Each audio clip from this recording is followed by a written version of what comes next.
some of the stuff I didn't know.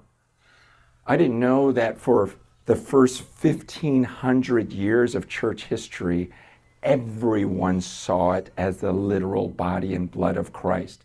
And it wasn't until 500 years ago that someone popularized a thought that it's just a symbol and nothing more. I didn't know that. I thought, wow, well, that's something to consider. It was at that same time that for the first time, someone put a pulpit in the front of the gathering. Because before that, it was always the body and blood of Christ. And even the leaders just saw themselves as partakers. And oh man, we're not worthy, we're not worthy, we're not worthy. I say that because the church is more divided than any time in history.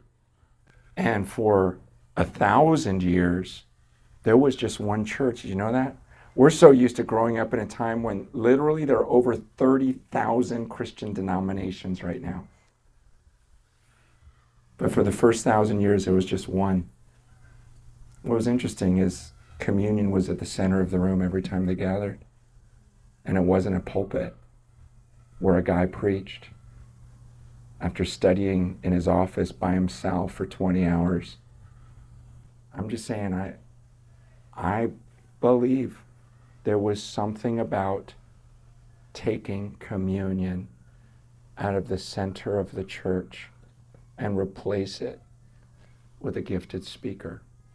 Not that that gifted speaker is not a part of the body of Christ and a gift to the body of Christ, but the body itself needs to be back in the center of the church.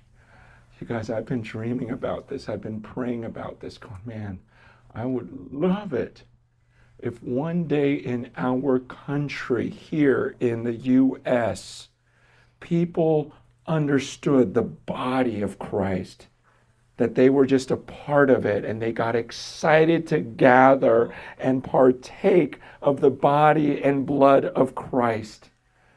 And they celebrated together, and that's why we gathered.